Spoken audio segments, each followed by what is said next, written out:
Sindh high court circuit bench लाड़काने में मेड़ वाक़े बाबति दरख़्वास्तुनि ते ॿुधणी थी। मेड़ वाक़े में सरदार ख़ान चांडियो ऐं बुरहान ख़ान चांडियो जा नाला शामिल करण बाबति दादूजी मॉडल कोर्ट वारे फ़ैसिले खे चैलेंज करण ऐं उमिरि बाब चांडियो तरफ़ां सरदार ख़ान चांडियो ऐं बुरहान ख़ान चांडियो जी ज़मानत रद्द करण वारनि दरख़्वास्तुनि ते ॿुधणी थी।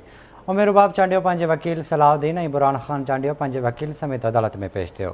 अदालत सरदार ख़ान चांडियो तरफ़ां दाख़िल दरख़्वास्त ते ॿुधणी 13 जून ताईं मुलतवी करे खेसि पेश थियण जो हुकुम ॾिनो, जॾहिं त उमिरि बाब चांडियो तरफ़ां सरदार ख़ान चांडियो ऐं बुरहान चांडियो जी ज़मानत रद्द करण बाबति दरख़्वास्त ते अदालत बुरहान वाद करे ॿुधणी 23 मार्च ताईं मुलतवी करे छॾी आहे। अदालत पारां मीडिया सां ॻाल्हाईंदे उमिरि बाब चांडियो चयो त सरदार ख़ान चांडियो ऐं बुरहान चांडियो जी जीअं मॉडल कोर्ट मां ज़मानत रद्द थी आहे, ईअं ई असीं पुरुमीद आहियूं त हाई कोर्ट मां बि संदनि जी ज़मानत रद्द थींदी, छाकाणि हू 3 मासूम जानियुनि जा क़ातिल आहिनि।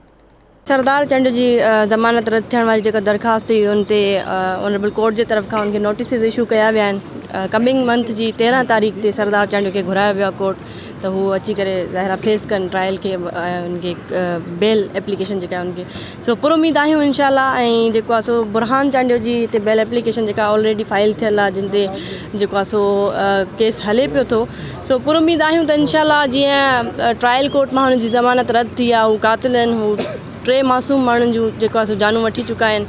ऐं ज़ाहिरा मां हिते इंसाफ़ जे लाइ अचां थी त अदालतूं इंसाफ़ ई कंदियूं। 13 तारीख़ ते सरदार चांडियो खे घुरायो वियो आहे ऐं हिन मंथ जी 23 तारीख़ ते बुरहान चांडियो जी जेका ज़मानत वारी दरख़्वास्त हुई उहा लॻल आहे। सो इंशाल्लाह पुरुमीद आहियूं त असांखे इंसाफ़ मिले।